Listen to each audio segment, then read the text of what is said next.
एक गांव में एक परिवार रहता था जो बहुत खुशहाल और संपन्न समझदार परिवारों में नाम आता था। इस परिवार में सब एक दूसरे की फिक्र क्या करते थे। इस परिवार में सबसे छोटी बेटी थी जिसका नाम रेशमा था। वो बहुत सुंदर और समझदार थी और वो ज्यादा समय स्कूल से आकर अपनी दुकान पर बिताया करती थी।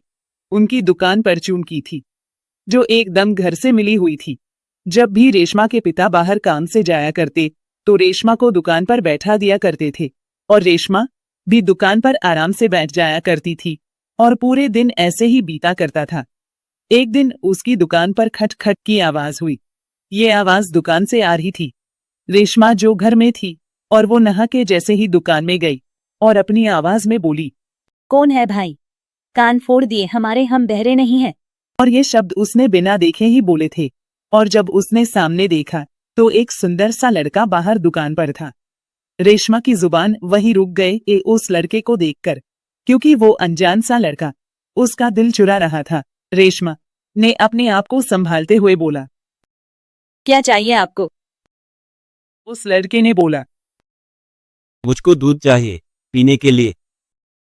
रेशमा एकदम शर्मा गई और अपने आप को संभालते हुए उस लड़के को पतीले से दूध दे दिया और वो लड़का चला गया। रेशमा उसको रोकना चाहती थी पर रोक ना सकी। रेशमा को उसको देखते ही प्यार हो गया था। फिर हम देखते हैं कि पड़ोस में ही वो लड़का एक घर में जाता है, दूसरी गली में, और वो घर होता है वहां के प्रधान का, जहां वो लड़का ठहरा होता है। असल में वो अपनी बुआ के घर आया हुआ है और इसका नाम है अजय और ये महाशय पेपर देने आए हैं अपनी बुआ जी के घर। पर इतने में अजय बुआ का लड़का मुकुल बोलता है, मैंने तुझको चाय की पत्ती लेने भेजा था, तू दूध उठाकर ले आया, भूल गया था क्या? अजय अपने भाई मुकुल को बताता है कि भाई मैं लेने तो पत्ती ही गया था, पर उस दुकान वाली को देखकर मुंह से दूध निकल गया और वो इतनी सुंदर है मैं तुझको बता नहीं सकता, लगता है मुझको उससे प्यार हो गया है। वो एक सांस में अपने भाई को सारी बात बता देता है। उसका भाई मुकुल हंसता है और बोलता है, अरे मेरे भाई, अभी तुझको एक दिन भी नहीं हुआ और तू अपने पेपर देने आया है या दिल लगाने? अजय ने मुकुल की बात को नजरअंदाज करते हुए रेशमा के बारे में और जानने की कोशिश की।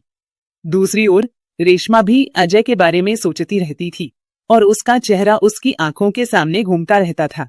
धीरे धीरे दोनों के बीच मिलने मिलाने का सिलसिला शुरू हो गया। अजय रोज दुकान पर आकर दूध लेने का बहाना बनाता और रेशमा उसे देखकर खुश हो जाती। पर दोनों एक दूसरे को पसंद करते हैं, ये वो एक दूसरे से छिपाते थे।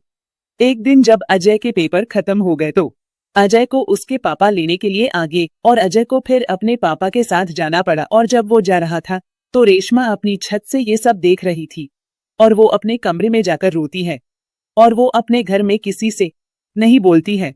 और अब वो दुकान में भी उसका मन नहीं लगता है, मानो सारा गांव ही सुना हो गया हो। उधर अजय का भी ऐसा ही हाल था, वो भी गुमसुम रहने लगा। मुकुल रेशमा की दुकान पर जाता है तो वो रेशमा से पूछता है, रेशमा क्या तुम ठीक हो? मैं बहुत दिनों से तुमको ऐसे ही देख रहा हूँ। तुम्हारी मम्मी भी बोल रही थी कि पता नहीं ये लड़की अब कहाँ खोई रहती है। और अजय भी जब से यहाँ से गया है वो भी ऐसा ही है।